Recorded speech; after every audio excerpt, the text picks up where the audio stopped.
There you go. Oh, I think you should be able to record too if you want to for your records, Bob. Yeah, I've got it going. Okay. So we're good. What Yep. I'm going to do is I'm going to go ahead and get everyone. All right.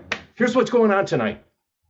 I'm going to finish up chapter 4, and then Jerry will take over and start on chapter 5. Chapter 5 is a cool chapter also. That's components. But chapter 4, we're going to finish up. Now, you remember last time, of course, we're talking about propagation. And Can I say something? sure. all right. Yeah, how come you're not on my screen? Like I you're have no supposed to be idea. on my screen, right? Yeah. Did you turn on your video? I Well, think so. that would turn on. her Oh, there. video Oh, In the, I got it. there you go. Antenna radiation patterns? Yep. Yes. Okay, go ahead. I'm sorry. Okay. Slideshow from current slide. Okay. All right. All right. So to finish up chapter 4, last time we talked about propagation. We talked about line of sight propagation, also called direct path, and that's primary for VHF, UHF. We talked about ground wave, which is useful on high frequency on the shortwave bands under 30 megahertz. We talked about how radio waves travel, how they reflect, refract, and diffract. We talked about multipath, how radio signals can be reflected off objects and reflected off objects or earthen figures, earthen structures, and can arrive at the receiving antenna slightly out of phase or at slightly different timing. We talked about picket fencing. We talked about tropospheric propagation. That's below the ionosphere. Tropospheric propagation is what happens up to about 30 miles. And radio frequency waves can be reflected, especially during times of temperature inversions where, you know how as you go higher and higher, from the Earth, the temperature drops. It gets colder and colder, but sometimes a warm air pattern gets stuck above a cold air pattern. And that can cause what they call tropospheric propagation. We talked about the ionosphere and the different layers in the ionosphere. We talked about sun cycles. We talked about maximum and minimum usable frequencies. We talked about skip waves. Skip wave, again, is something in the lower atmosphere. It's particularly prevalent on 10 meters and 6 meters. We talked about sporadic E, and we talked about sporadic E is when there get to be ionized patches in the E layer, one of the lower layers of the atmosphere. And what happens there is that some of the lower VHF bands, the 6 meter and the 2 meter band, can experience excellent propagation. We talked about bouncing radio signals off meteor trails, meteor scatter, and that most prevalent in the 6 meter band. And then we started talking about antenna elements. We talked about the parasitic elements, the driven element, directors, reflectors. We talked about radio waves, about how a radio wave is made up of. It's an electromagnetic wave. It's made up of an electric field and a magnetic field. And we talked about polarity, and polarity is a function of the orientation of the electric field. If the electric field of the radio wave is parallel to the Earth, you have horizontal polarization. If the electric field is vertical or perpendicular to the Earth, then you have a vertical polarization. And we talked about when the transmitting antenna and the receiving antenna are on different polarizations, you can lose a lot of radio signal.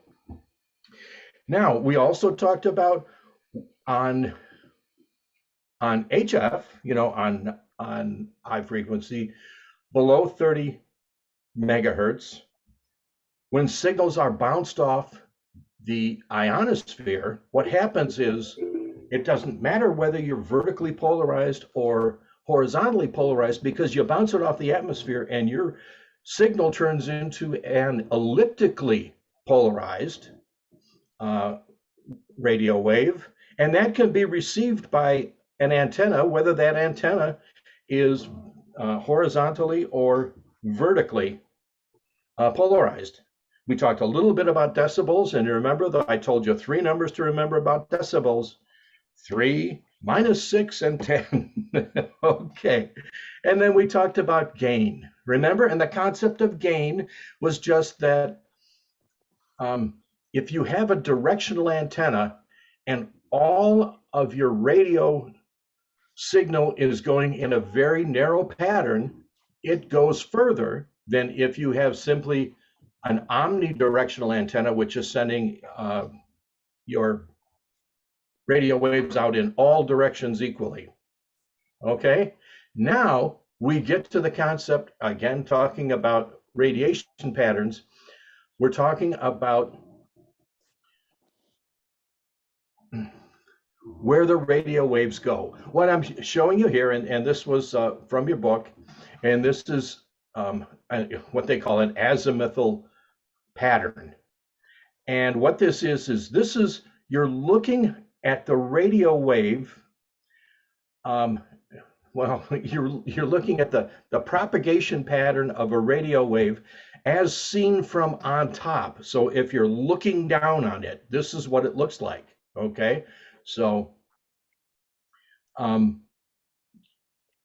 so if the radio is at the center, and this must be a directional antenna because it's shooting most of its power out to the 0 degrees, very little, well, much less to the sides, and very, very little to the back, very little to the reverse. A little bit, but very little.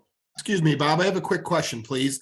Sure. I was with one of my local Elmers who was showing me his radio setup, and he was able to turn his antenna using a little device that changed its direction. And is this the sort of the representation of what's happening? He wants to point it towards Scotland, and in order to get the best signal. Is this what he's doing? He's aiming it? Exactly. See, if he has his signal starting at this in this orientation, and if he changes, if I take it he has a rotor, and the rotor, redirects his antenna, so this whole pattern here would for instance shift upwards. Okay, Got it. Thanks. so instead of going at 0 degrees here, it would go like, if he turned it up to 45 degrees, the whole pattern would shift. Okay, now, we're going to talk about these, but you know what, it's easier to talk about nulls, lobes, and side lobes, and when we're actually looking at a picture. Okay, and here's a good one. Now, this is an elevation pattern, the one on the right.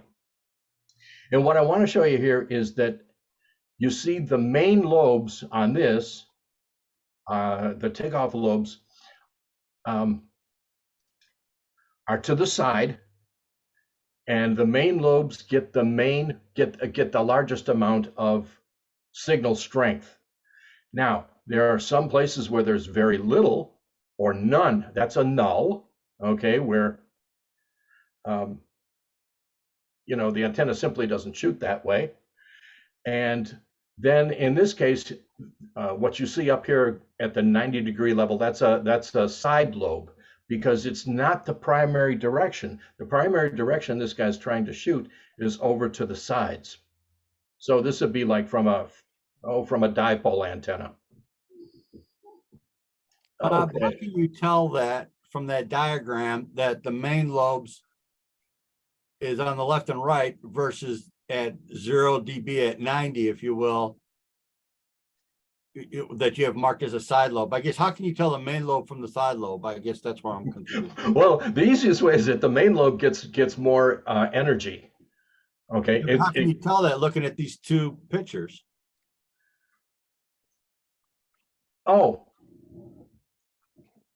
because what you see here, these circles are decibels. All right, they're decibel markings. Oh, I see. Yeah. Okay. I see what you're saying now. Sorry about that. Yeah, yeah. Okay, so yeah, so if the main lobe is out here, then the side lobe, it's down by at least 5 decibels, and the nulls are down by about 20 decibels. Okay. So Bob, I have a question on this. So you've got the two diagrams here, the azimuthal pattern, which you said is from above looking down, Right. and And the then the elevation pattern is looking from what direction? from the side. From the side. Okay. Yeah, So then this is would what it would look like. would 90 be straight up in the air? Yes. Yes. Yeah. Now, one of the On the elevation pattern, yes. one of the good things, the lower the elevation pattern, the farther out the signal will go into the ionosphere, and it'll bounce farther. So that's one of the things. Vertical antennas usually have a lower elevation angle, so they're superior to for DXing and stuff to a horizontal antenna. However, vertical antennas pick up more static, so it's a kind of wash. Go ahead, Bob. Okay. Yeah. Yeah. And Hal, remember that with a takeoff angle like that, the lower the takeoff angle, the further horizontal distance you get before you hit the ionosphere. And just like a cue ball, you know, the less steep the angle, the better the longer the distance. Thank you. Okay. Front to back ratio, front to side ratio. What they're talking about here, and if I remember, there's not a question on this on the tech exam. There is on some of the others, but the front to back ratio, let's go to the azimuthal pattern. What they're talking about here is the ratio of the power going in the forward direction as opposed to the power going in the back direction. Okay, that's the front to back ratio. So of course you'd want a ratio where that shows you that most of the power is going forward and very little power going backwards. Same thing with a side to front ratio or front to side ratio. Again, you want to see it's better to have less and less going to the side and more going to the front. Okay, so that's that. Now feed lines. All right, feed lines, cable. This is cool. All right, a lot of different kinds of feed lines. So in ham radio, what we use mostly is coax, but there's lots of other stuff, and there's good uses for it. The thing about coax is that it's easy to work with. This open wire line, you know what, in another slide here, we start looking at pictures. You know, we don't need so many words. We need here's a nice picture. Okay. All right. So this is a coaxial cable. All right. And what we have is we have the center connector, and that's the working part. You know, that's what carries your electromagnetic signal, your way, you know, your power. That is surrounded essentially by an insulator. Here they're calling it a dielectric. Then there's an outer conductor. Now this is a braid, usually metal, and then there's a protective jacket on the outside. The one they're showing right here, you know what? The one they're showing right here, looks like RG58.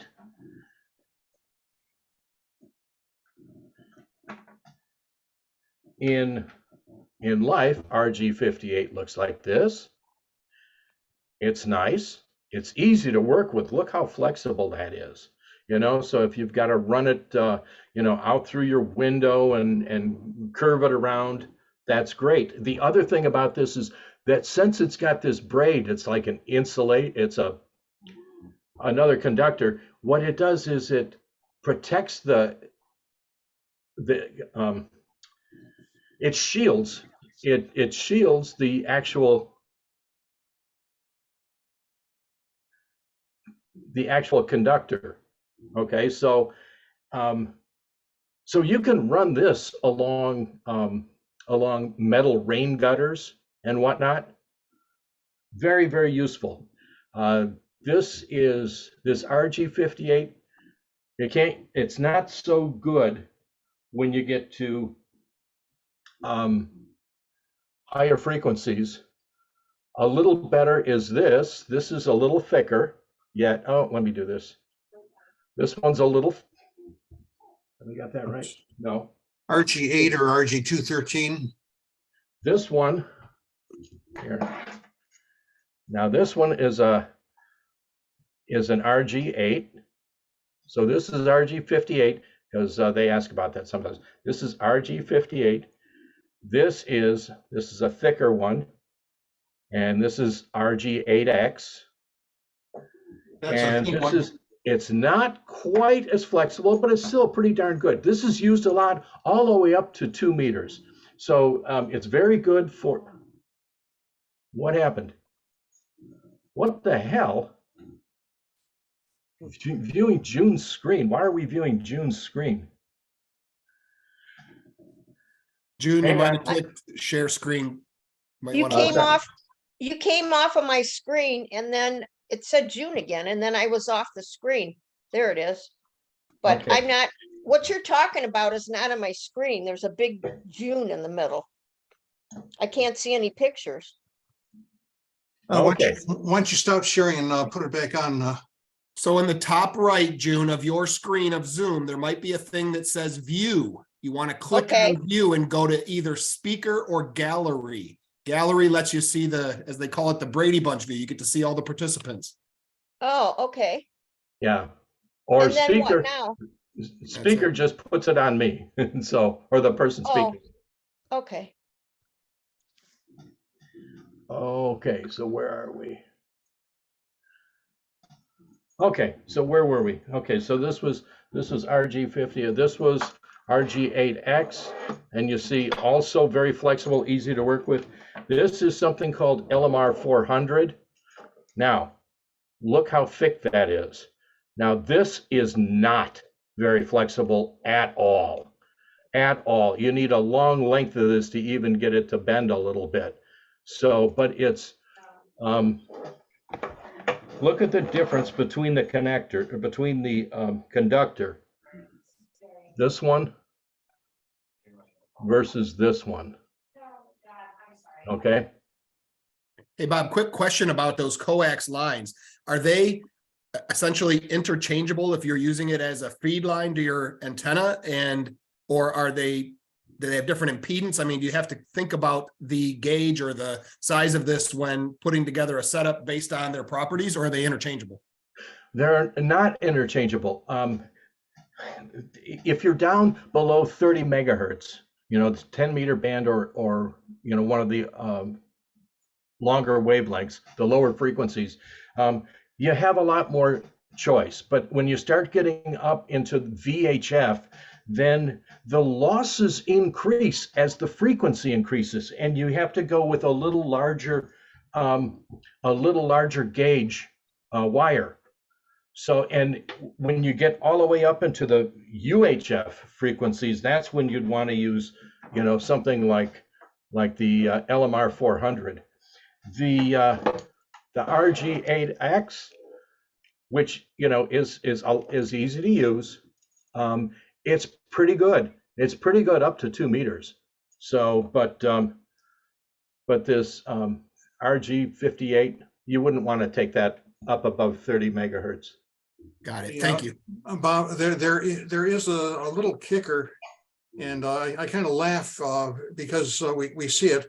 When you're going to go mobile, you're going to buy yourself probably a mobile antenna with a magnetic mount on it that'll stick on top of the roof and spread your signal. They use a show them the feed line. Oh, that's what RG 174. That looks a little heavier than the stuff you usually get when you buy one, Oh, okay. because usually they put a real puny line on it, and that's very lossy, so it's very inefficient. However, it's fairly short, it's 10 or 15 feet. So if you're running 25 or 50 watts, you're not going to worry too much about the losses there. But no, just when you see the puny little feed line that they give to you, but that's the way it is. Yeah, but That- on that your was car, perfect.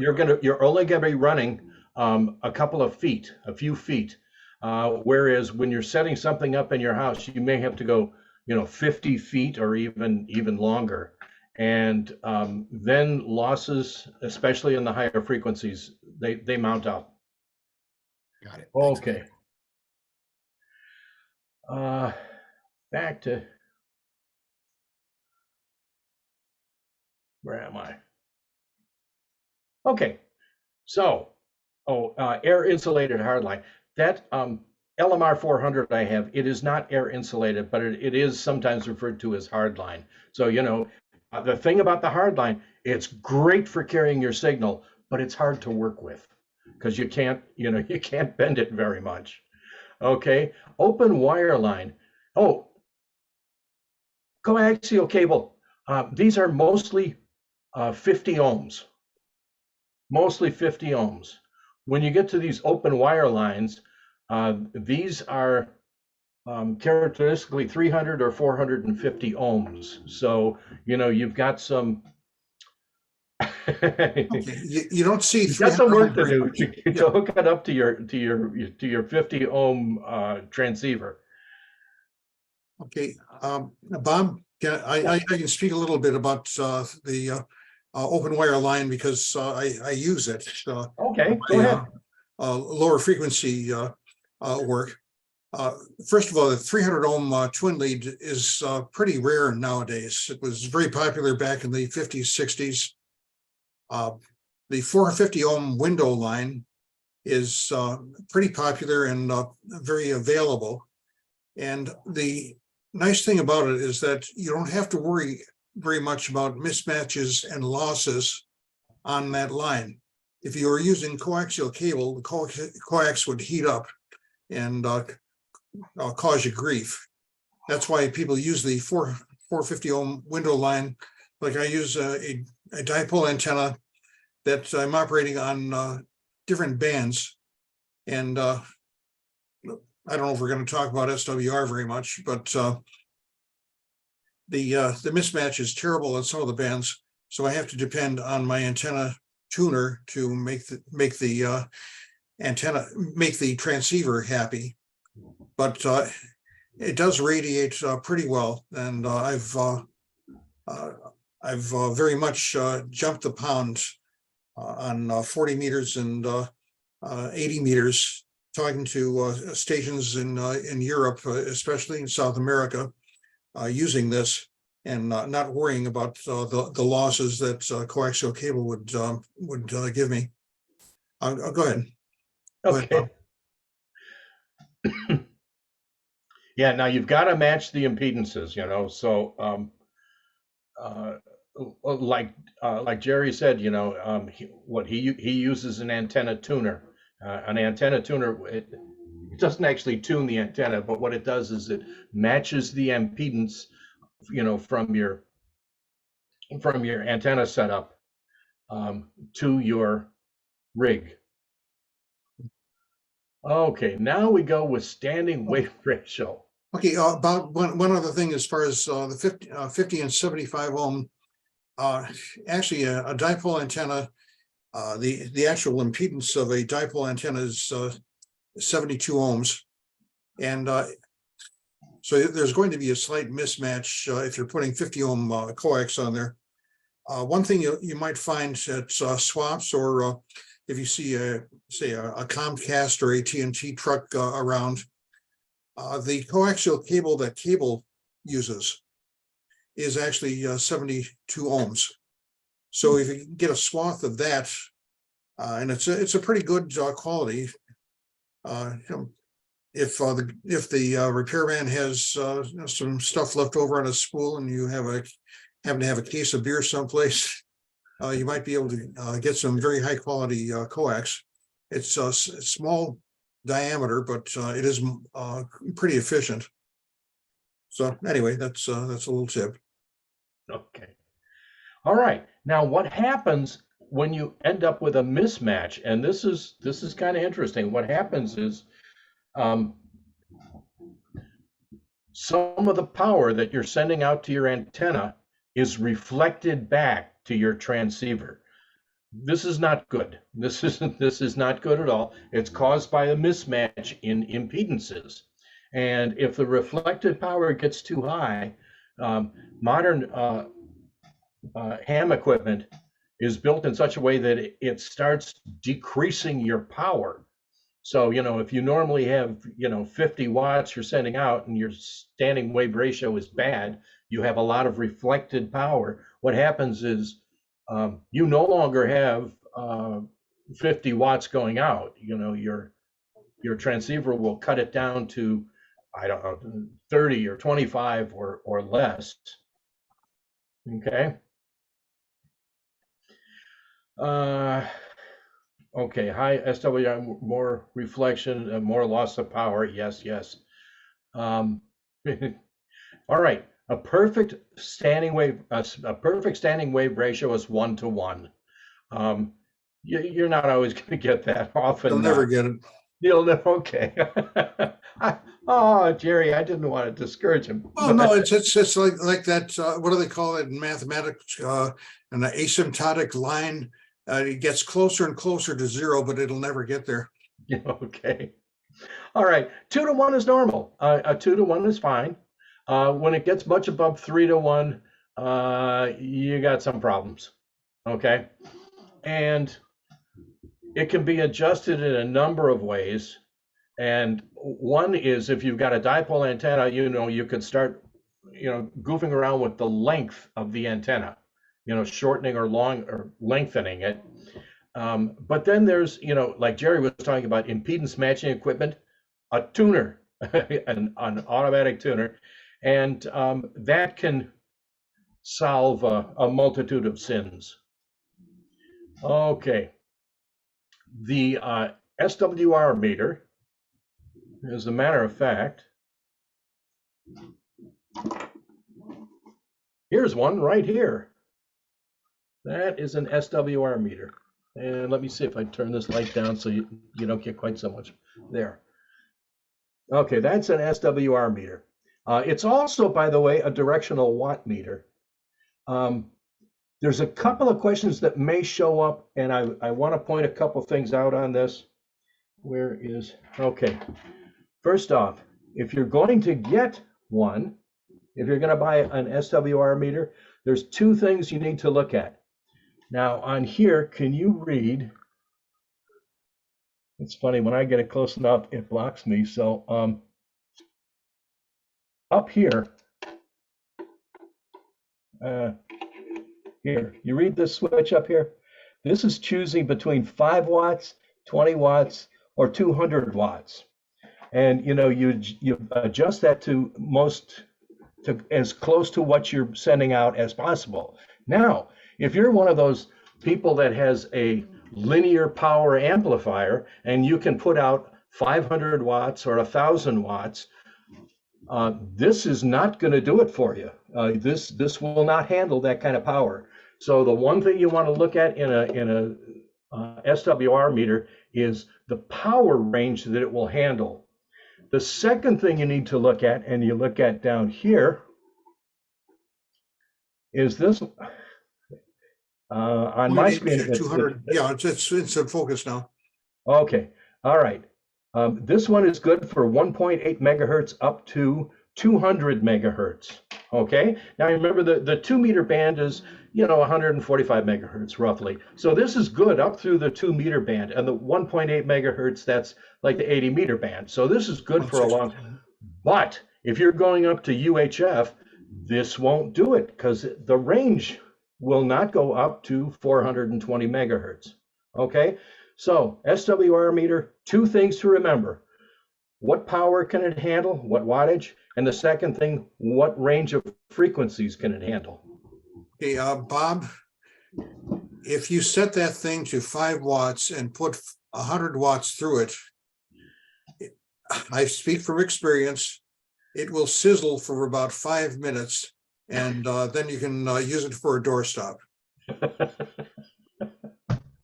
Oh, okay. Oh, while I got this, let me show you one other thing. And that's this knob right here. This is a, Not quite in focus.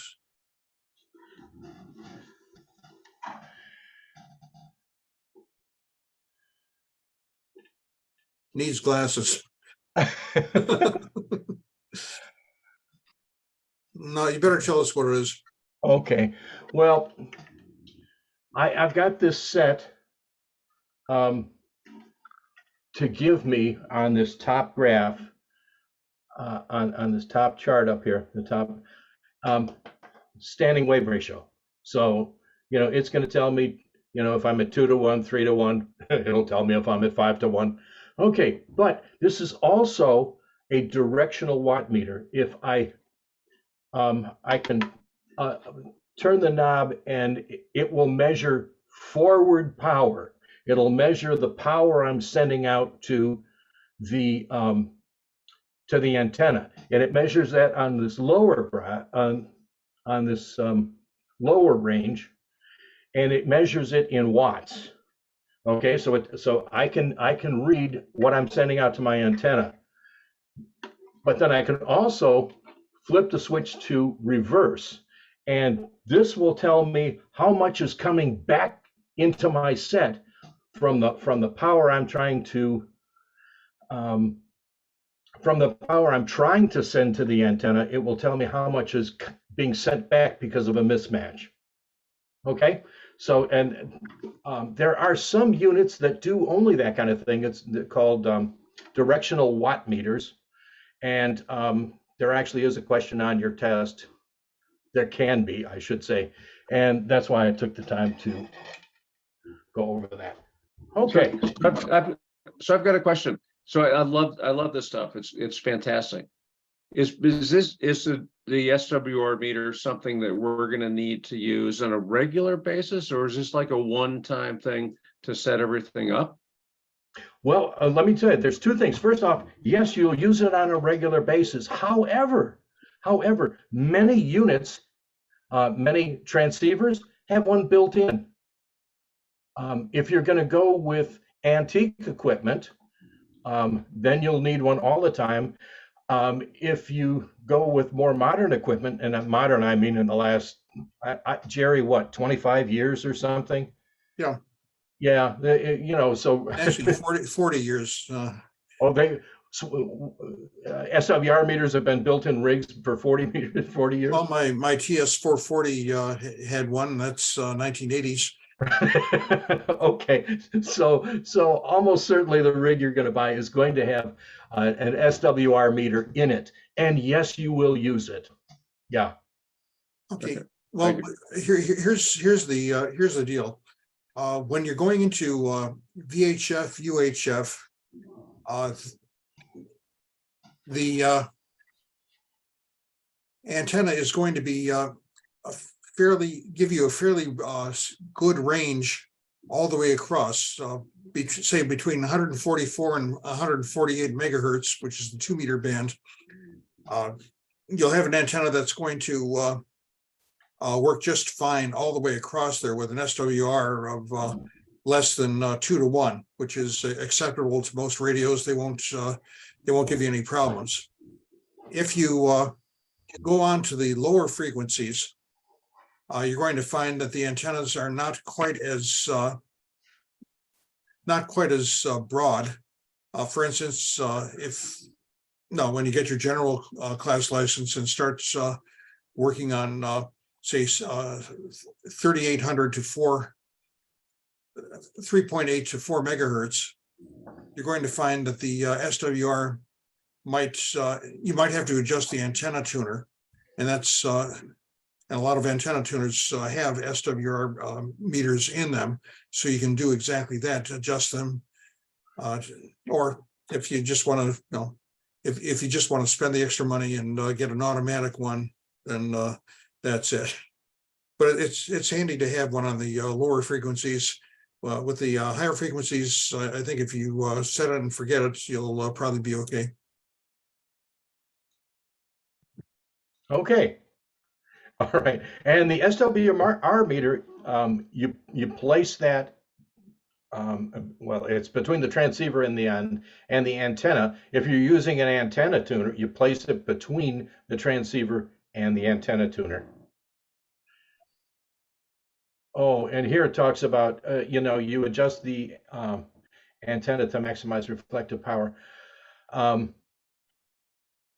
or adjust the antenna tuner. Well, there are some antenna tuners. Some people like manual antenna tuners where they actually adjust the capacitance and inductance, but there are also antenna tuners that are automatic and they adjust for you. And there are antennas that have a coil on the bottom, and you can actually put a wire up and down that coil and attach it at a point along the coil. For that, you need an SWR meter to tell you what the best match is.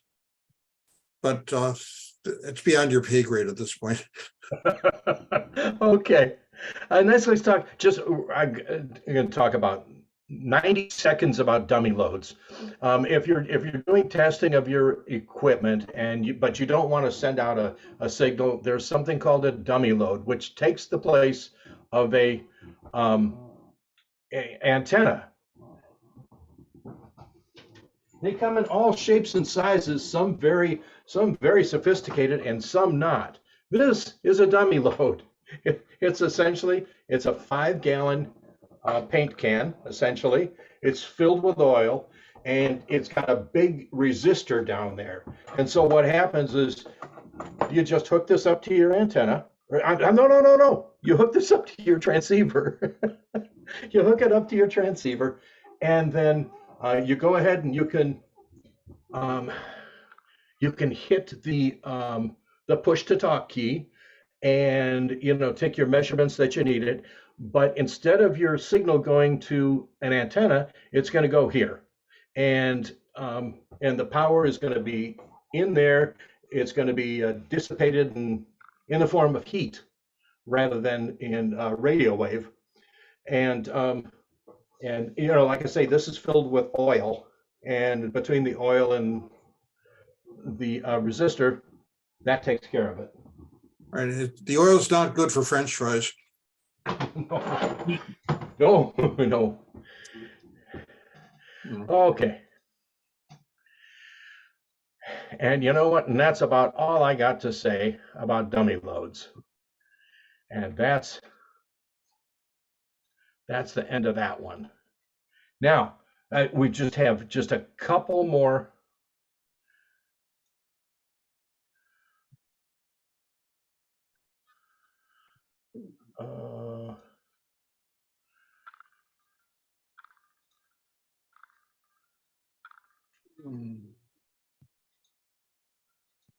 Just a couple more little subjects here, and this is about antennas. And the basic antenna, of course, is a dipole. A dipole is half wavelength. It's 2 equal halves of wire. It's split in the middle, connected, or actually not connected by a, where's the picture of it? I had a picture of a dipole somewhere.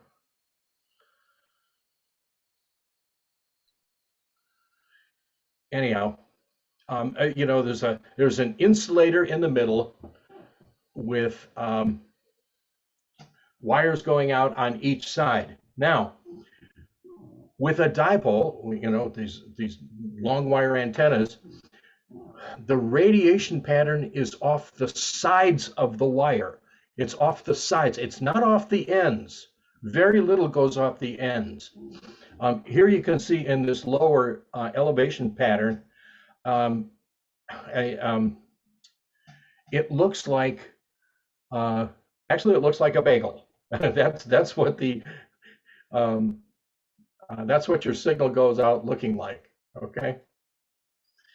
So it's going off to the sides and the azimuth. It's also going up into the air. Yeah. Okay. The next is the ground plane antenna.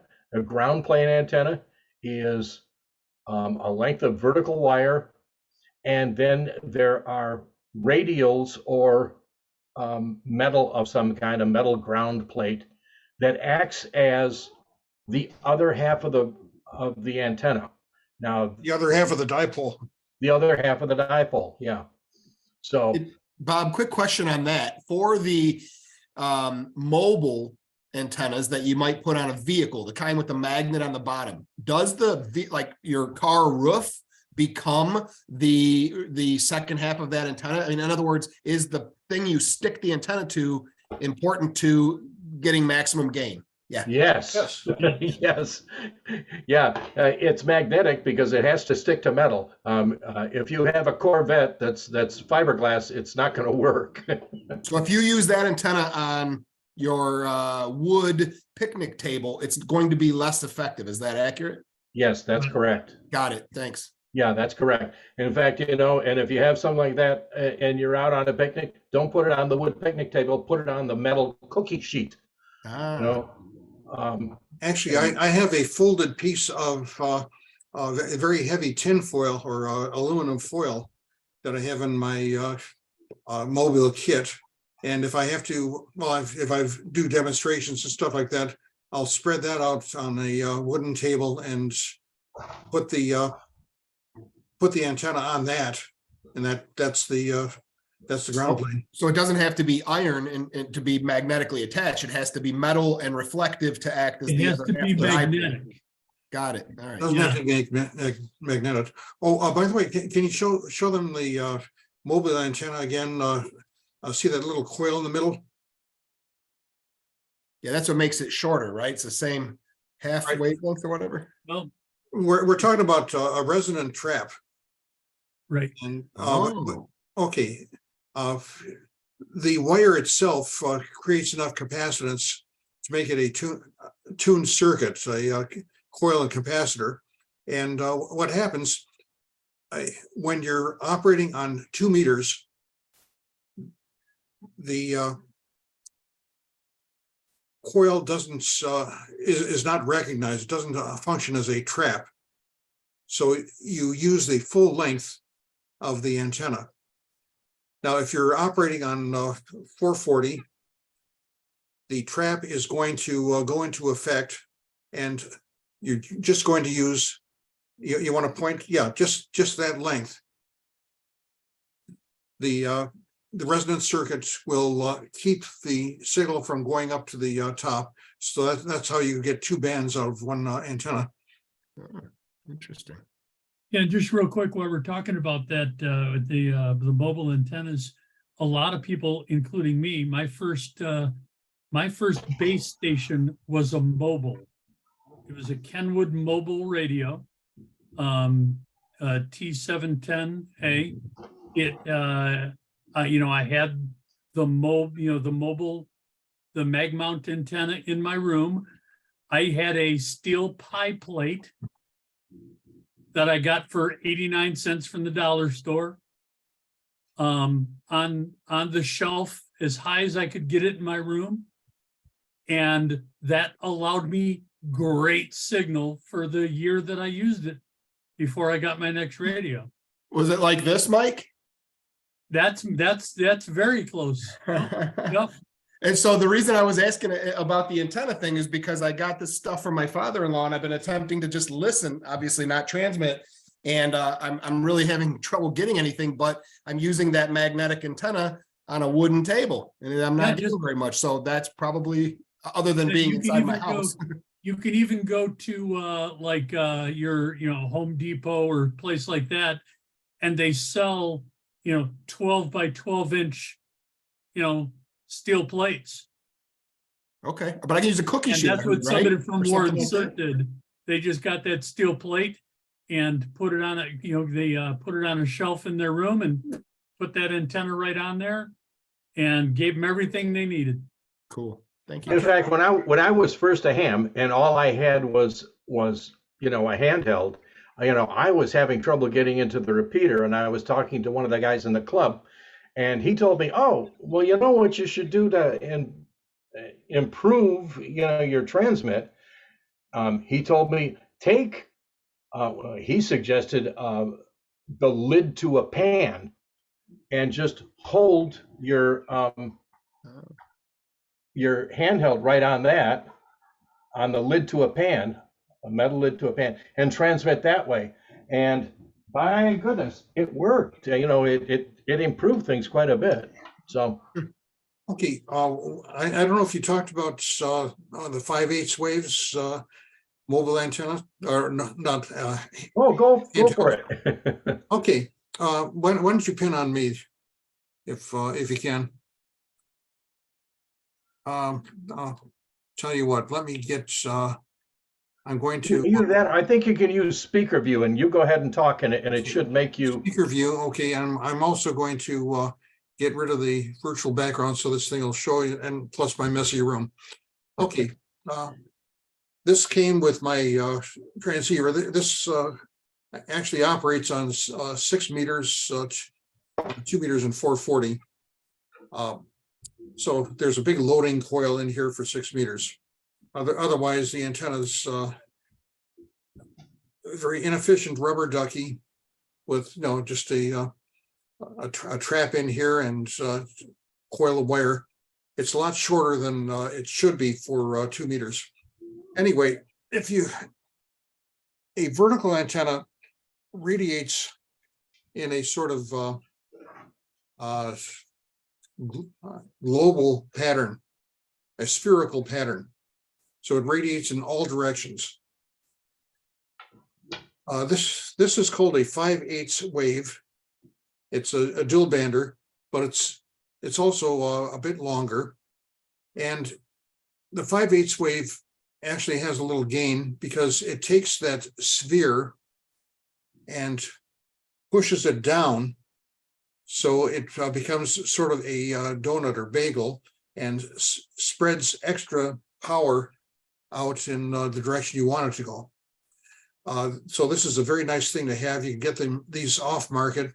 The biggest problem you're going to face is to try to find an antenna that will fit your radio, because the radios have all sorts of different kinds of, here it is, all kinds of connectors.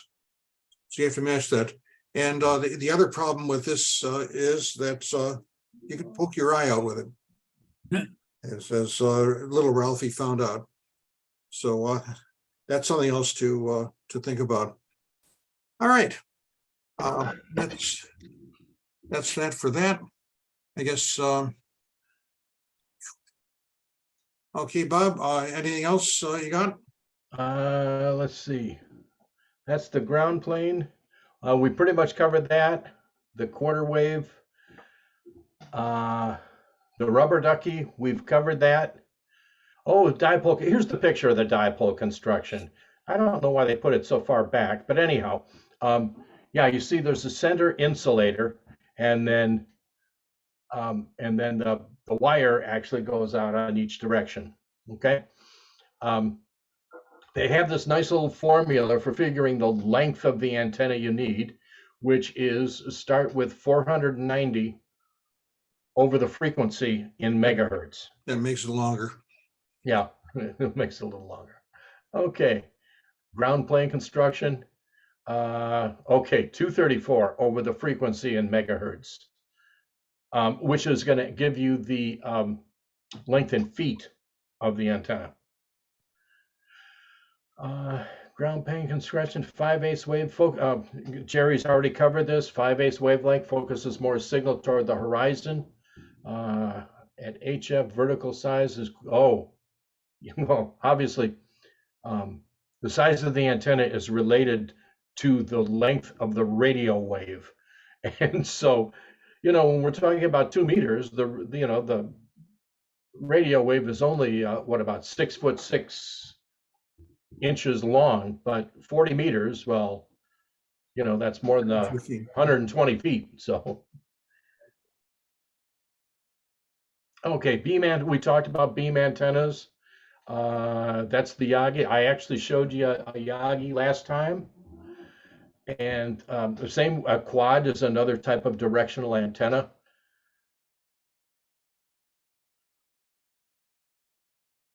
And the beam, we talked about the beam. Oh, microwave frequencies. Bounce off the moon. Yeah, that's some pretty advanced stuff. You should know about it. Just to talk about, we don't go into very much on that. Okay, practical feed lines. We've talked about what you need in feed lines. We've gone over the lengths. And here are the connectors. Yeah, that's in your manual. That's in your manual. And this UHF connector, UHF, or SO239 and PL259. SO is the socket and PL is the plug, like female and male.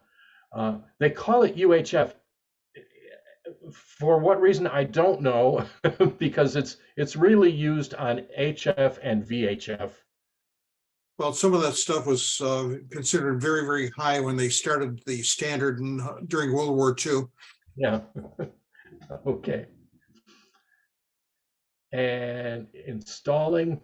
Oh, the only kind of questions you're going to be asked is you're going to be asked what a cold solder looks like. You use rosin core solder, and what they're talking about a cold solder is that's when your solder is not good, and the solder joint is going to look lumpy and rough and lumpy. It should look shiny and smooth.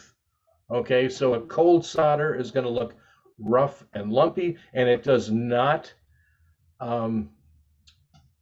conduct signal very well at all. Yeah. Crimp connectors, yeah, they're becoming more. Yeah, so the problem is you have to buy the crimping tools, which can go as much as $150. Yeah. Okay. Waterproofing, yeah. End connectors, when you get up into the microwave frequencies, you use the end connectors. They got to be waterproofed. And in fact, one of the biggest problems with feed lines is that louses up your signal is when water gets into your feed line. You'll get beautiful SWR. The signal's going to go nowhere. Yeah, right. But and so you think about it. You think we were talking about how efficient those air insulated hard lines are. Well, yeah, that's nice, but they're also more susceptible to water in the line, which is very, very bad. Okay. Oh, and we talked about the open wire lines. Jerry did. Yeah, flexing. They are flexible, but what you have to be careful of with them is that they don't have that extra insulation that coax does, and so you really cannot be running them alongside your metal gutters and drain pipes. Okay. Okay, we talked about watt meters, SWR meters. Antenna and watt meters, we've already talked about that. SWR meters, we've talked about that, beaten that to death. We've talked about antenna tuners and how they can cure your impedance mismatches. Just to make your transceiver happy. Yeah. doesn't increase the efficiency of the antenna one bit. Yeah. Right, right. Yeah, yeah, because they call it an antenna tuner. No, it doesn't. It's an impedance matcher. That's all it does. Okay. And then antenna analyzers, those are nice things. Uh, Yeah. Okay. Here's one. That's a couple $100, isn't it? Yes, it is. Okay, they have something called a nano VNA, which has a very steep learning curve. You have to know quite a bit about it, but it does amazing tests and amazing analysis of your antenna, especially multi-band antennas where they're, but that's again, once you start getting to general, you'll be able to use that. The Yeah, thing about the antenna analyzer is it has its own little power source, so you can hook your antenna feed line right up to your antenna analyzer, and you can measure your standing wave ratio. You can measure your SWR even before you hook it up to your transceiver. That's one of the good things about an antenna analyzer. Okay. And that, as they say, is that. Oh, Oh, Jerry, Jerry, do you want to take over or? oh, okay, I can do that. Okay. Okay. I wish we had time. I could give you a history lesson. Okay, I can give you a history lesson about modulation and things of that sort. How one fellow in 1906 actually hooked a microphone up to the antenna of that he was transmitting, so like 5,000 watts or thereabouts. He had to cool the microphone with water circulating through it to give a broadcast signal. Okay, Bob, let's see, are you pinned? Oh, sorry, remove pin. Okay, there I am. Okay, let's see where I am. All right. I think you're driving completely. Okay, I'm driving completely. Okay. All right. I will. Okay. And do I have permission to share screen, Bob? Yes, you do. Okay, I shall share screen. Then.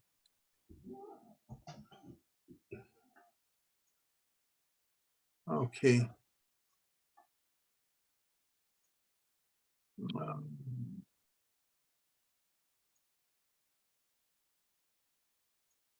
Okay, everybody see that? Everyone see this? Yep. Yes. Okay. Okay, so going to talk about modulation, transmitters and receivers, some digital communication, and power supplies and batteries. As far as transmitters, receivers, and transceivers and things of that sort, so the market changes constantly. In the letter I send our graduates, whatever young ham should know, I usually try to find what's the latest bargain, and I don't know, it's just like TV sets and other appliances and things of that sort. Even though something that's 20 or 30 years old will still work, there's more stuff coming down the line. And I will want to talk to you about the digital communications, especially the stuff that's used on 2 meters and 440, because there's such a big argument and very costly choices that you might have to make. Okay. So basically, you have a power supply that supplies a transmitter and receiver. And there's a switch between the transmitter and receiver to attach the antenna. If you're transmitting, you want the transmitter to be attached to the antenna, and same thing with receiver to attach when you're receiving. It can be done electronically, but usually there's a some kind of a switch, either a transistor or something that will make the switch. Okay, when you're sending something, the electronic form, these are, well, I don't know, the way they're talking about this, information is converted to electronic form and added to a radio wave.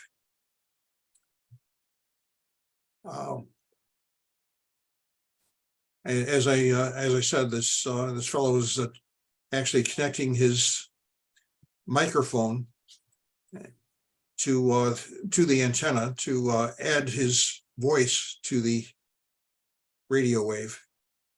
And the radio wave is sent from the station antenna into space.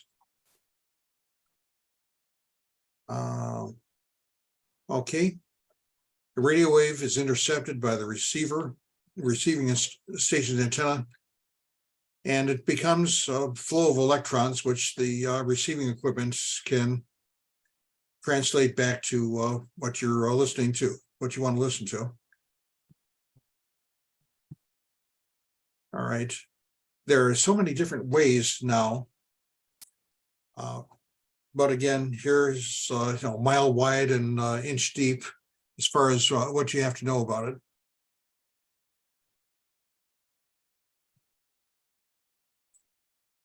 Okay, you modulate the radio wave to add information to it. You can do it either by turning the radio wave on and off, like a telegraph key, which is what's happening right here. That's a dit, that's a da. Or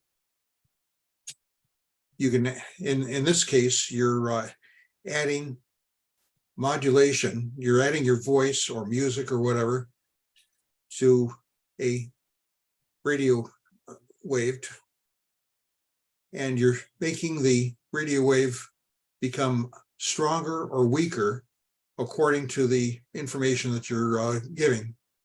If you're yelling, it's going to be louder, louder amplitude. And if you're whispering, it's going to be less amplitude. This is called amplitude modulation. Okay.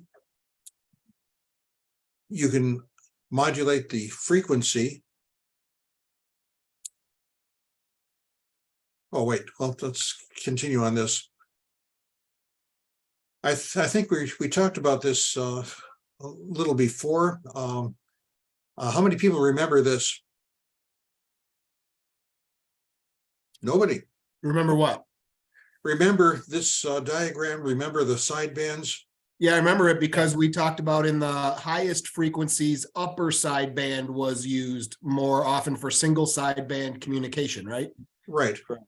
Yeah. Okay, what you do when you're adding, well, in this case, you're adding voice to an 800 kilohertz carrier wave, just a wave that's doing nothing.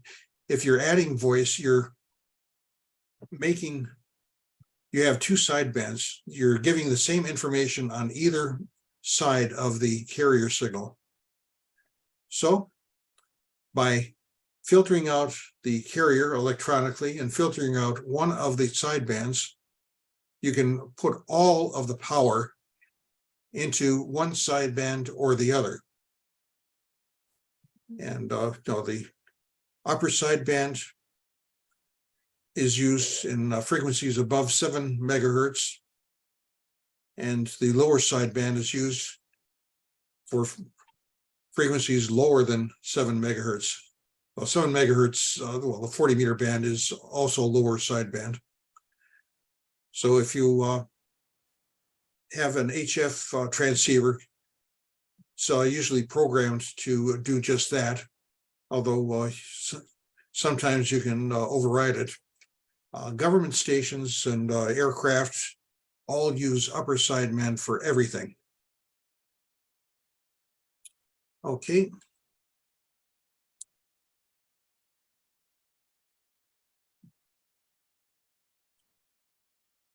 All right, so did this. Okay, frequency and phase modulation. It's pretty much the same. You're making the frequency of the signal wobble according to the information. So it's going to wobble. If you're going to yell, the frequency is going to wobble more. So FM is the most used by most VHF, UHF repeaters. Unfortunately, they're going into digital, and I'm saying unfortunately because they don't really have a standardized plan yet. 3 manufacturers, 4 manufacturers, all with their own patented system. They want to sell you their system. So if you buy their system, you can't talk to someone else who has another system. They're working on trying to fix that. Okay, here's something that's very interesting. FM receivers can only pick up one signal. It's called a capture effect. If many signals are present, only the strongest will be heard. Now, let's see if I can get this. I'll try to contrast that with, let's see, it was something I picked up on single sideband kind of pile up. Let's see.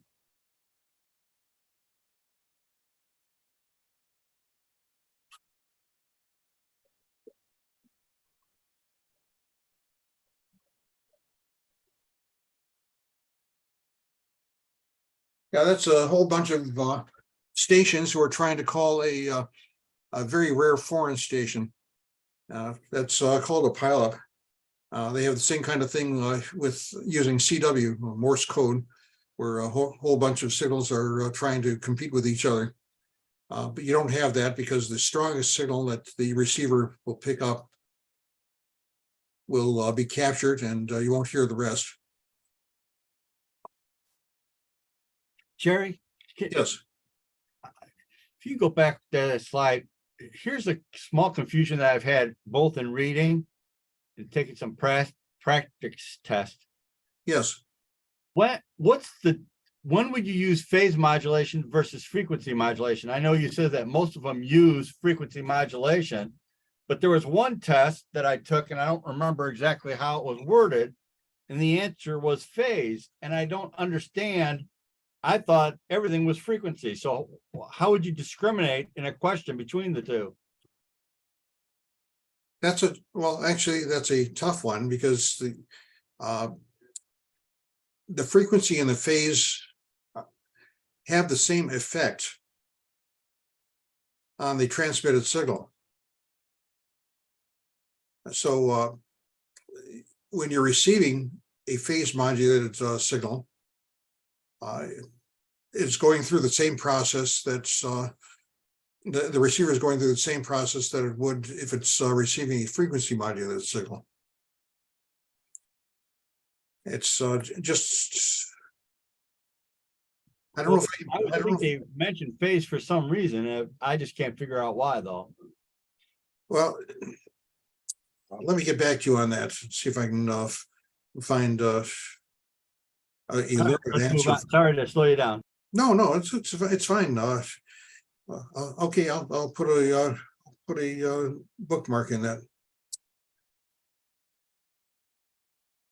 Okay.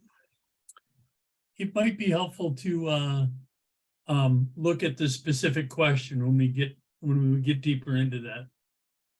Okay. Okay. All right. Now, FM is very nice. It gives you a lot more fidelity.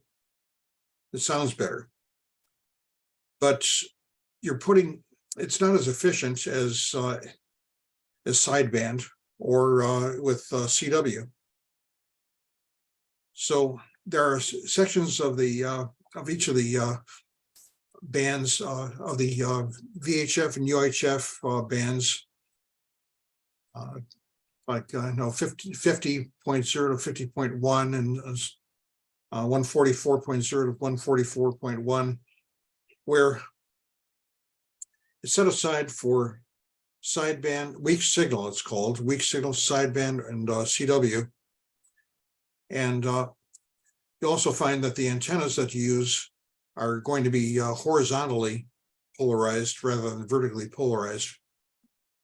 So some hams like to do long distance communications using CW or sideband.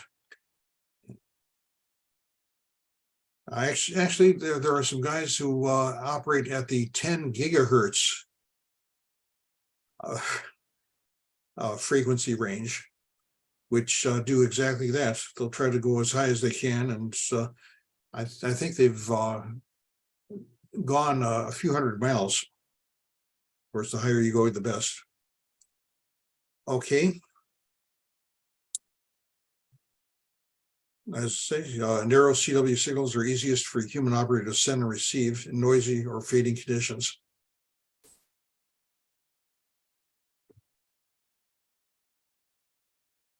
Okay. Standardized. Oh, we have one band, the 60-meter band, which is they have 5 channels on between I think it's 5.3 and 5.4 megahertz. It's channelized, and you have to use upper sideband. You can also use CW, and you can also use various of the computer or digital modes on that.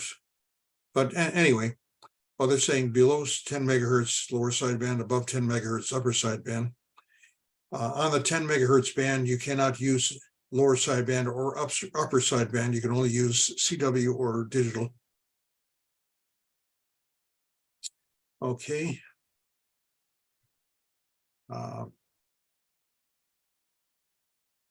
Okay, CW, let's go down to the okay, transmitters and receivers. All right. Mobile, single band, dual band, all band, multi-mode, and handheld or HT. Okay. A lot of the radios you're going to be looking at are going to, well, almost all of them are going to operate on 12 volts DC. So you can take a tiny radio, some of the something like the Yaesu, what is it? The 750, 718 or thereabouts, which is a very, very tiny transceiver.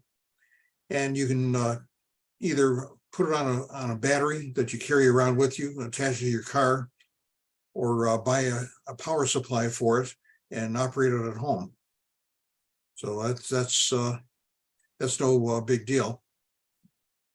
The problem with the tiny things, tiny radios, they're good for mobile, but when you're trying to fine tune something or make adjustments, and you got to get your fingers in, that's kind of hard.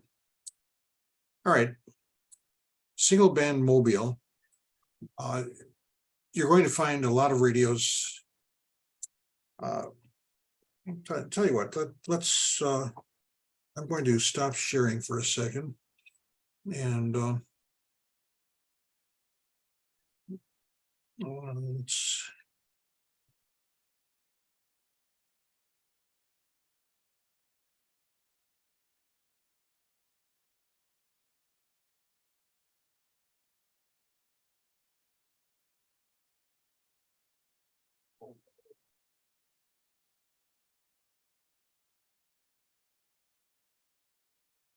Okay, let's start sharing again.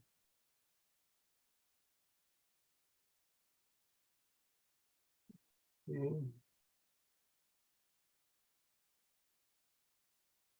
Everyone see this? Yep, Kenwood? yep. Okay.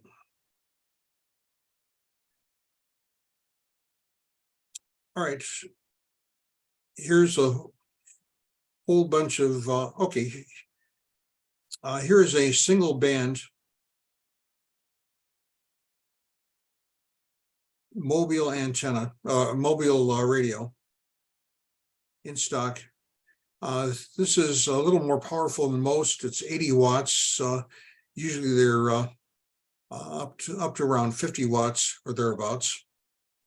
And 168.89 comes with a microphone, and it's single band, and it's FM only,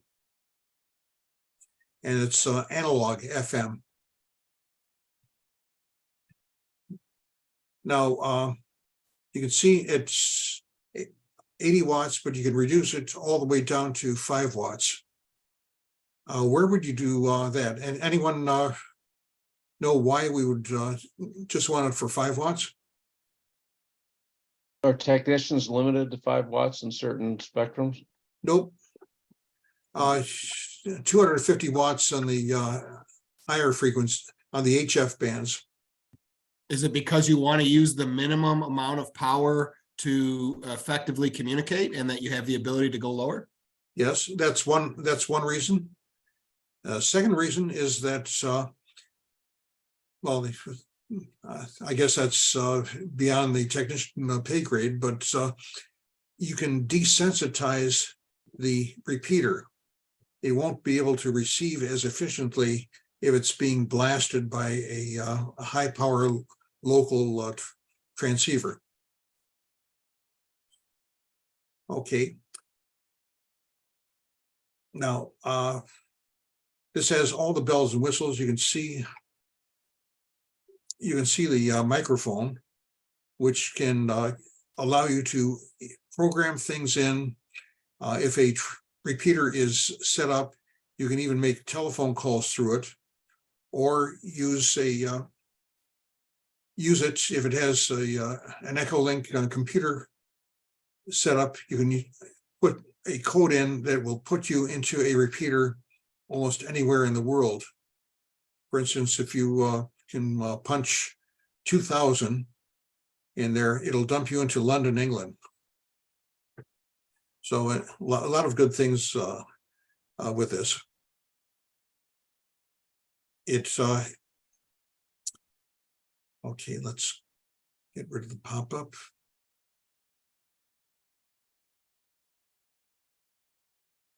Now, one thing you'll see that this is very heavy metal.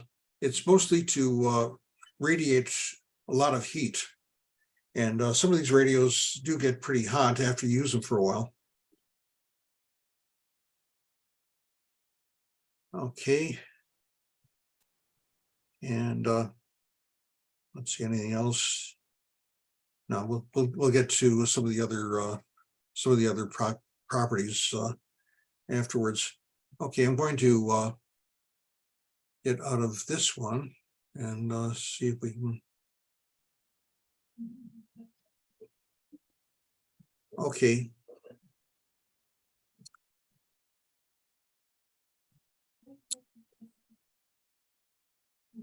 Here's a power supply. This is a pretty hefty one, 50 amp power supply, which you could use for a good HF thing for about 50 watts or thereabouts. You can do with a 15 amp power supply. But it's a good idea if you get yourself something as much as you can afford, because later on you're going to want to expand. You don't have to buy something new. All right, here's a multi-band radio. Anytone is one of the Chinese type radios. 2 meters, 220 and 440. Tri-band with DMR, that's digital mobile, for 300. Or an analog tri-band mobile for only 249, and they throw in a hat. Hey. Okay. And here's another one, cheap one, ICOM, which is a very good quality radio.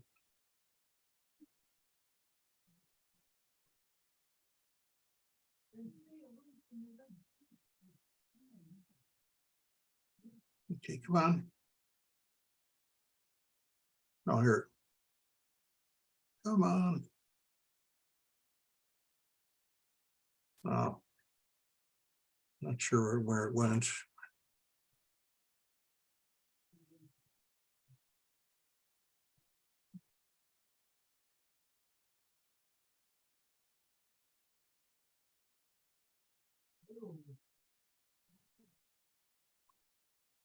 Okay, pretty much the same type of thing. You have a keyboard where you can program anything you want, change frequencies, subaudible tones and things of that sort, and dump into repeaters. Problem is you don't have very much in the way of range for something like this. A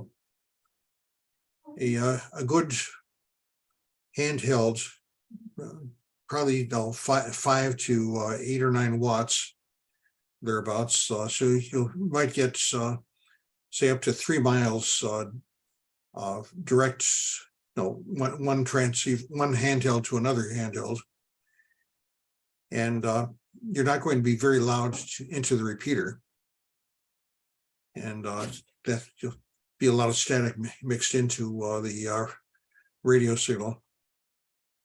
Okay.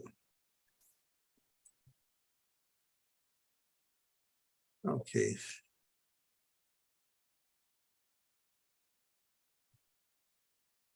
Okay, so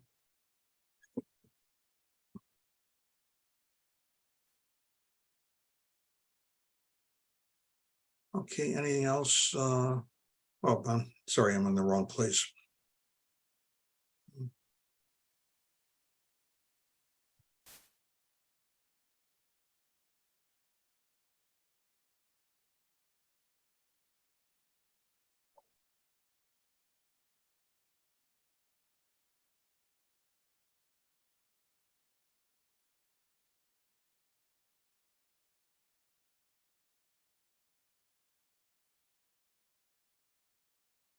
Okay. Sure again, okay.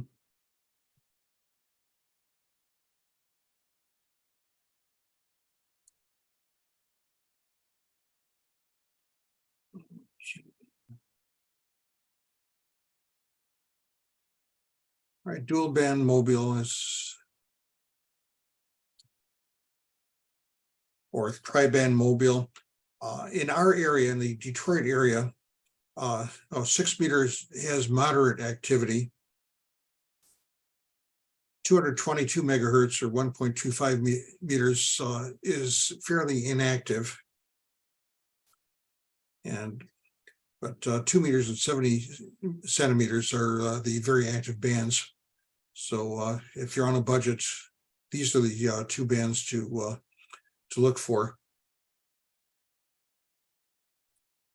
Up to 50 watts output.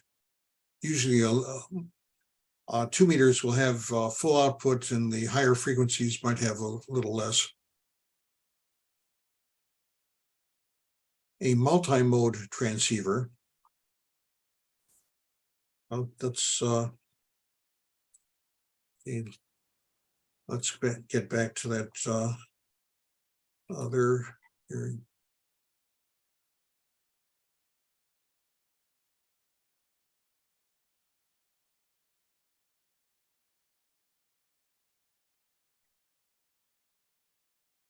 Actually, Jerry, I had a question on that Yeah. topic. So as a technician level ham radio operator, like I said, I've been trying to listen to any kind of communications just to get a sense of what frequencies people are using and just get involved.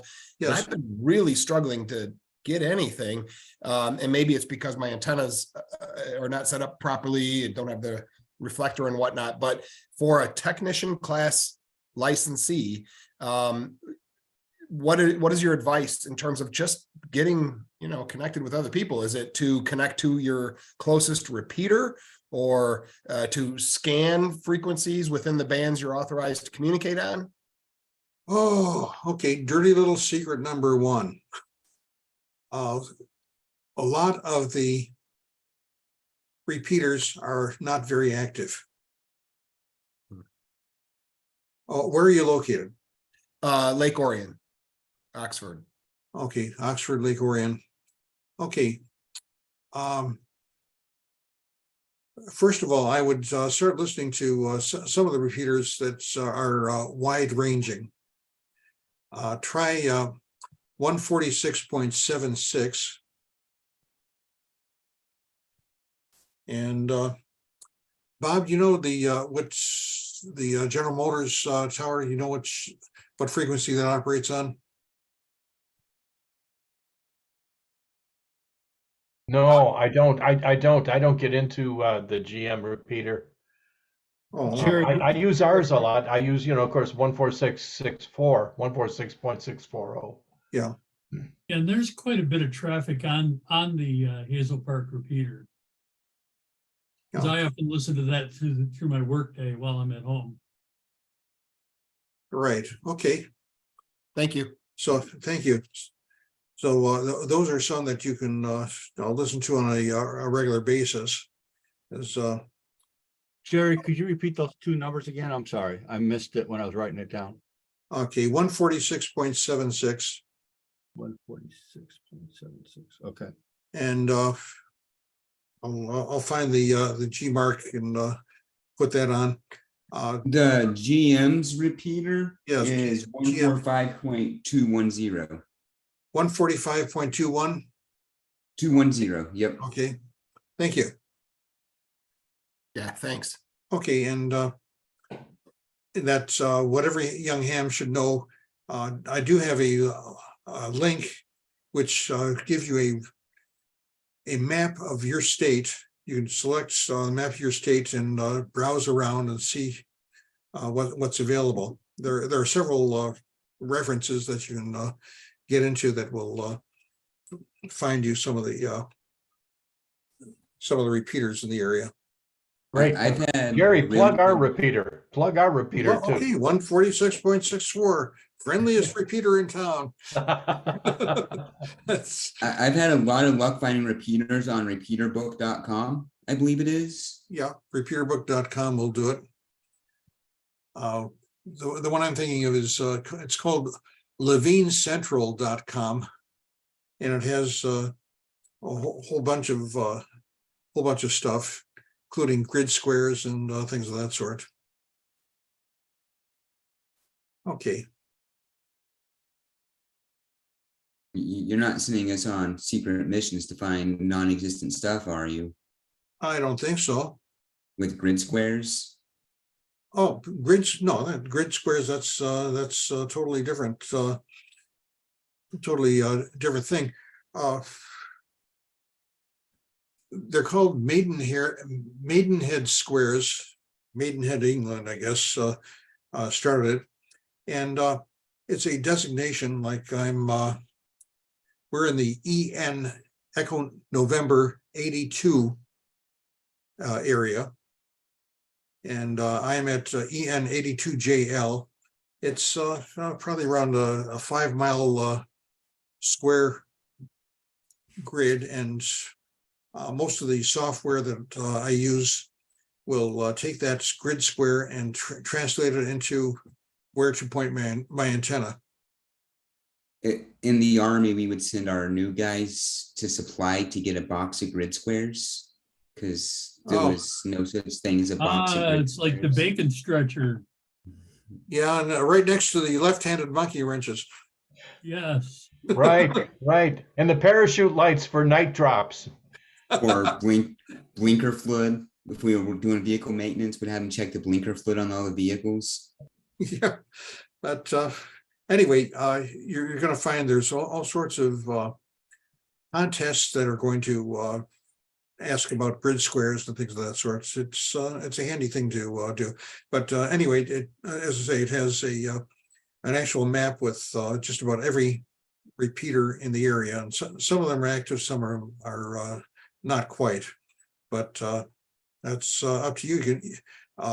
Most of these transceivers have a scan function.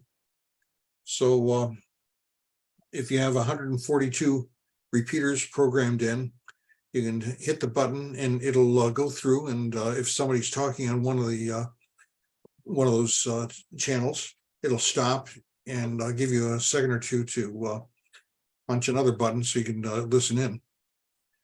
One thing that I find, if there's a very inactive repeater or you don't hear anything, just the etiquette is you identify yourself. This is W9NPI, need some information.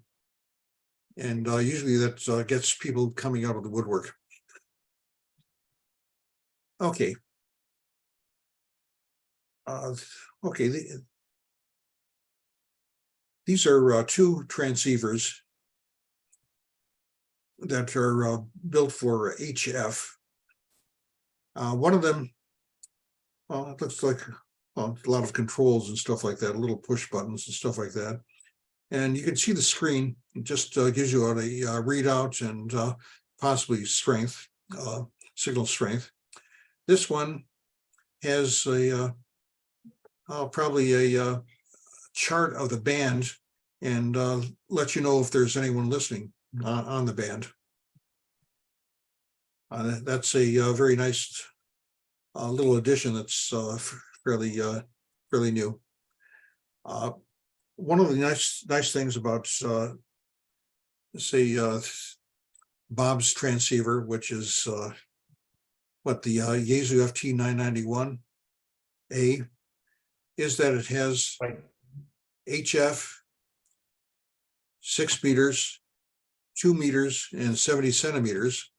And if you want to spend some more money, you could probably get to 1.2 gigs. Is that right, Bob? Bob? I'm not sure. I've never been that high in UHF. Yeah, well, I know that. So Jerry, I've never looked into it. Okay, well, I mean, we find that you can solve all sorts of problems by throwing money at it. Hey, Jerry, quick question. Just So like real life. you just answered one of them, that transceivers are available that offer communications in a multitude of frequencies. They're not limited just to the HF or the VHF sides of the spectrum. But if one was to purchase a radio that had, you could communicate throughout the spectrum, or at least most of it, but would you need multiple antennas to propagate your signal because it's different on, for instance, the 60 meter versus the 2 meter? Absolutely. Okay, so you'd need multiple antennas. All right. Right, especially when you're talking about VHF, UHF, and they don't get into diplexers at all. But let's see, do I still have it? Yeah.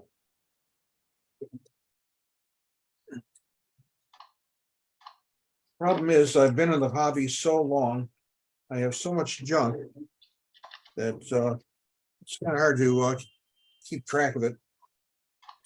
But there's a gizmo called a diplexer, which enables you to either hook one radio up to 2 antennas, and it'll discriminate between the antenna, or you can hook 2 radios up to 1 antenna, and it'll discriminate between the 2 radios, and the radios won't overload each other. So that's something nice. With the HF, well, where is that guy? Oh.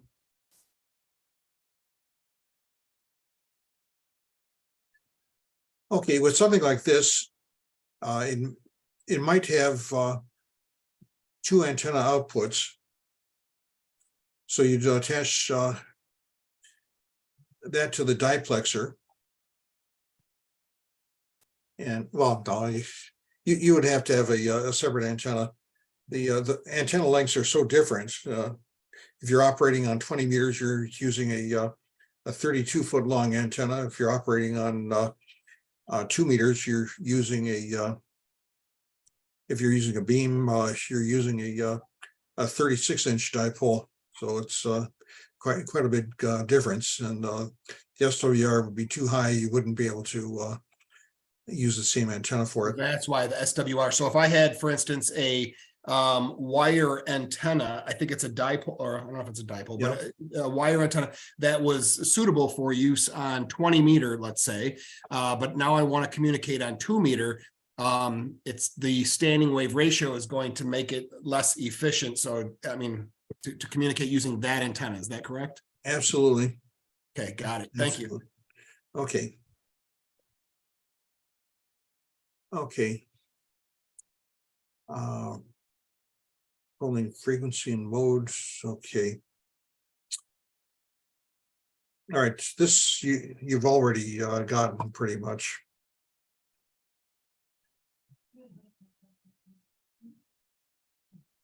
Okay.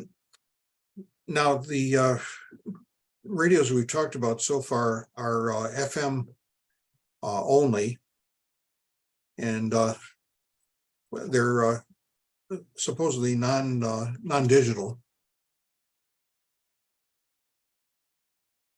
Now, multi-mode radios will give you single sideband for weak signal. AM, there are still some aficionados on, especially on 75 meters and 20 meters and 10 meters who use AM. It's very inefficient, very broadband, and very obsolete, but it does sound nice. FM, which has a, did we talk about bandwidths? No, we'll talk about bandwidths in a little bit. And of course, CW and Morse code. And data. For instance, my IC 7300 ICOM will do HF and 6 meters, and it does all sorts of data. Internally, it can figure out and display radio teletype signals, but I have to use other kinds of software to pick up digital modes. Excuse me, Jerry, what does RTTY stand for? Do you? Radio teletype.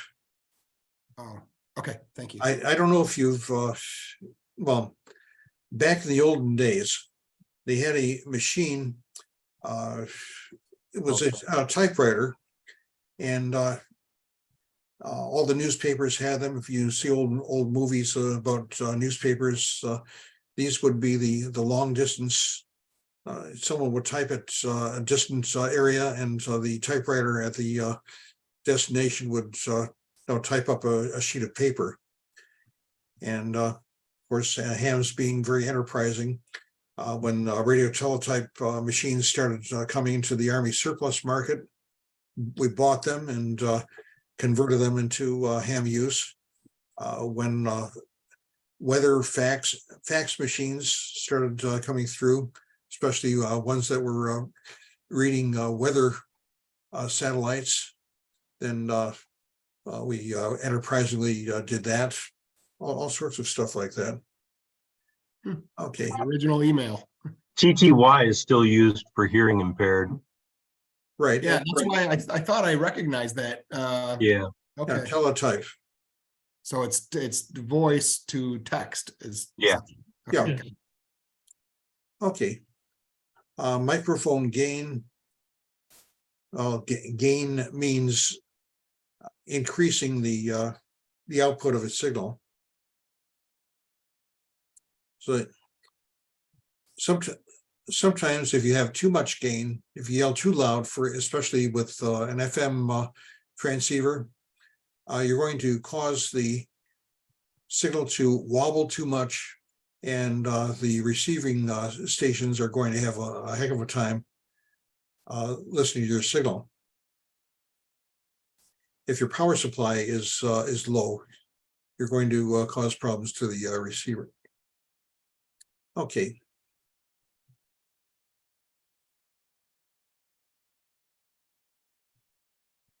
All right, there's, okay, to switch between transmit and receive, you can either push a switch, push to talk, or I have a Vox circuit, which means I can start talking and it'll switch over as soon as it detects my voice.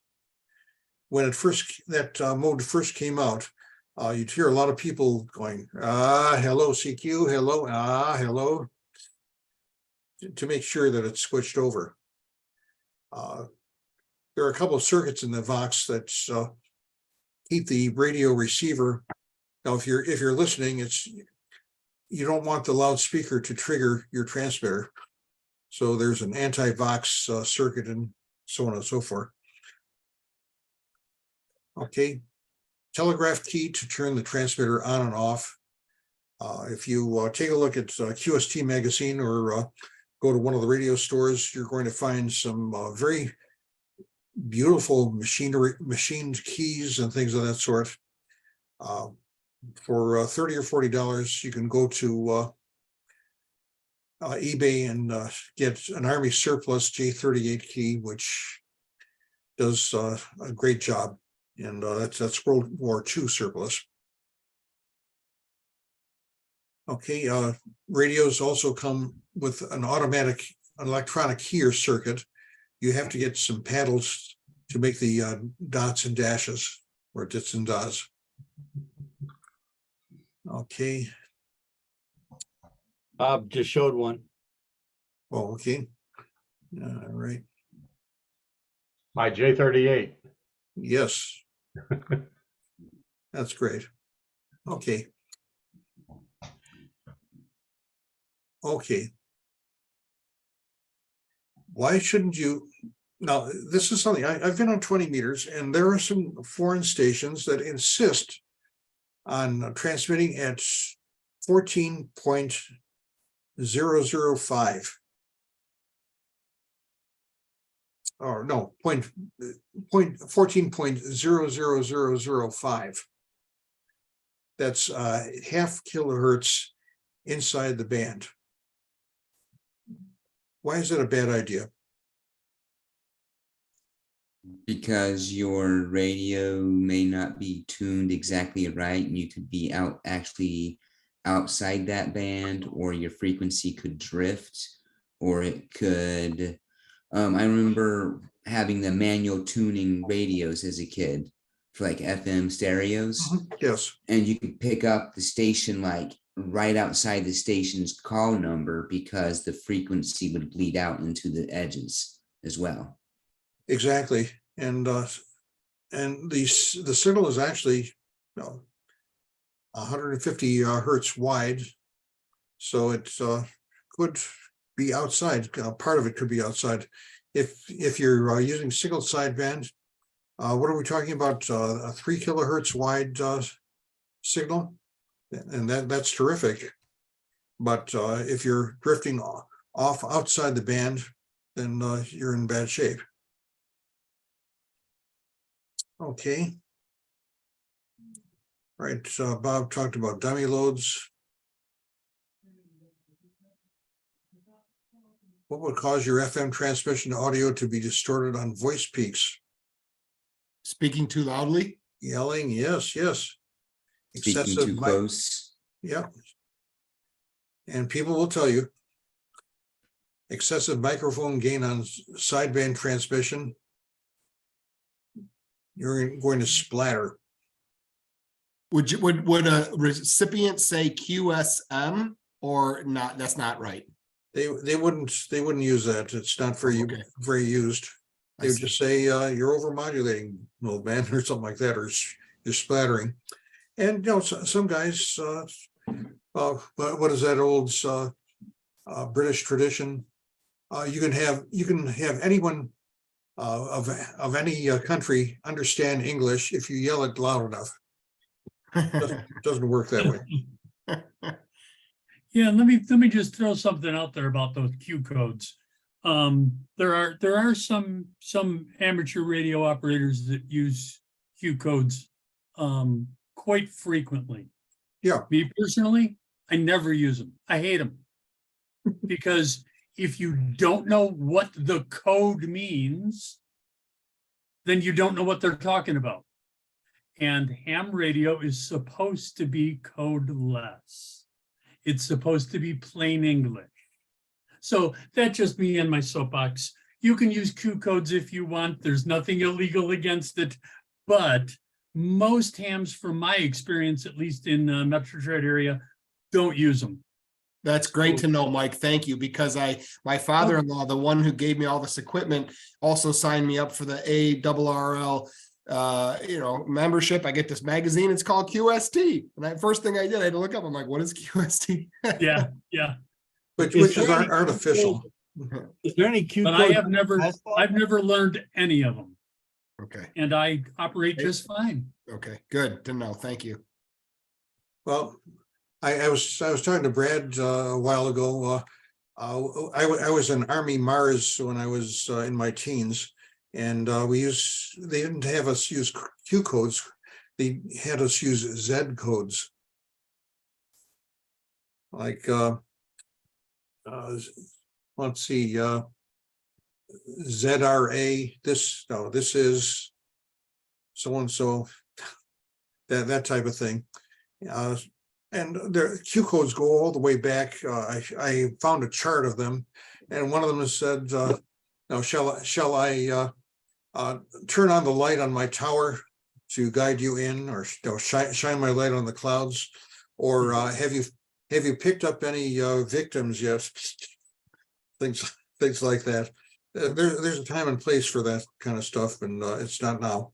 But no, QSB fading, QRM, QR Mary, that's interference, and QR Nancy, which is static. Those are the ones that are usually used. And Are you gonna need Q codes for the test? those three. Yeah. QSB, I'm sorry, can you say QRM, them and again? QRM. Yeah, go Yeah, ahead. there's just 2 or 3 of them. That's it. And what are the three? QSB, USB. QR Mike, QRM, and QR November. QRM. Yeah, and the practiced exams I've been doing, QRM, the question is around man-made problems. QRN is nature-made problems. That's what I remember. Right, man-made and nature-made. Okay. And I seen one about changing stations, I believe QSY. USY. USY, right. Right, I correct. think that's on there as well. Yeah. And actually, it has a place, especially if you're using CW. I don't know, it's my experience in talking to foreign stations. Most of the people know enough English to be able to get along to make a conversation. So they don't have to use the Q codes very much. So I think you'll do quite well. Just speaking English. So you were mentioning the Z codes. So most places I've dealt with around the world don't say Z, they say Z. Right. And actually, we're supposed to be using the ICAO or military style alphabet when we do phonetics. So that also uses Z. That's Zulu. NATO, it's Zulu for, Oh, Zulu. it's Okay, Zulu. okay. That reminds me of my Canadian friends. Yeah, my Yeah, it's not- mother was born in Canada, so maybe that's how I picked it up. Yeah, Okay. Z is like almost every country but the United States uses Z for Z, it seems like. Mhm. And of course, I was an admirer of Zed in Men in Black. Mhm. Rest his And soul. I'm speculating that's because of the England influence Oh, yeah, yeah. is where Z is coming from across the world. Mhm. Okay, Very possibly. I'm not sure the origin. I just, being IT support, I speak to people everywhere with companies like NBA had companies in Johannesburg, South Africa, and China, and everywhere in the world. So I was constantly dealing with users around the world. okay. I'm going to zip right along here. Radios with software. SDR is software defined radio. They have software defined radios. For $25, you can buy something that you can just plug into your computer. And if you have a good enough antenna, you can, with the right software that usually comes with it, you can actually monitor aircraft flying around the airport. So anyway, the software defined radio we're talking about, these are different types of systems. Something that used to be very popular was called PSK, which was phase shifts plus AM.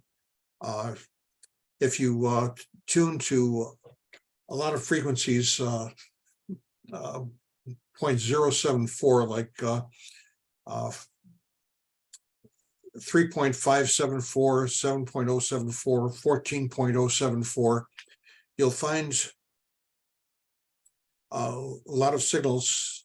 It's called, it's another type of digital signal called JT8. Is it JT8?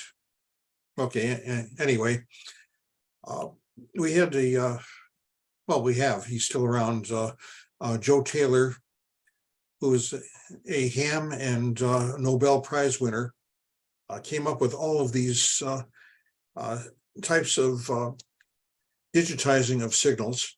And one of the nice things about this is that the computer can pick up these signals in the mud where human ears cannot. When you get into FM,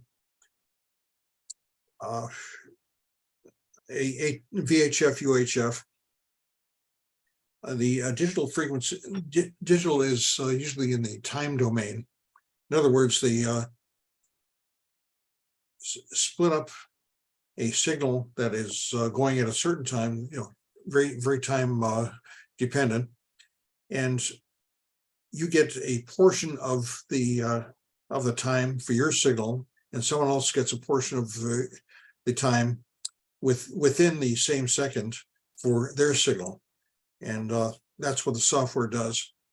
But there are so many different types of splitting this, like D-Star and DMR, that if you buy one radio, you have to, it's very difficult to talk to somebody else. I know that there are some companies that are trying to make a universal translator, call it, for it, but that's not there. That's Hey, not Jerry, there yet. excuse me, sorry to interrupt you. You mentioned PSK. I guess we're at 9 o'clock, so maybe in a subsequent lesson, could you please, I think it's called phase shift keying. Yeah. Could you help us understand what that, or at least I don't really get it. So I'd like to learn Okay. what that means. All right, it's a way of putting a very narrow signal onto or you're pasting it onto a frequency. For instance, a 3 kilohertz wide single sideband space can support up to 20 stations, and they're all doing it at the same time. JT8, pretty much the same kind of thing. I'll see if I can I'll give you an example of some of these JT signals next week. Thank you. Okay, any other questions at this point? Okay, I hope I haven't confused you too much. And I'll see if I can find some deals. And last week, Hugh was sending me a bunch of stuff from Radio Diddy and all those dual bander mobiles, 25-watt mobiles for less than $150, which is a real bargain. So we'll get you on the air one way or another. Okay, guys. That would be great. That would be great, Jerry, to get those, that insight. Okay, and I agree. don't go to a swap and buy stuff unless you have somebody who can advise you, because there's some stuff that's not worth buying. Right. Okay, I'm gonna stop recording now. Gentlemen,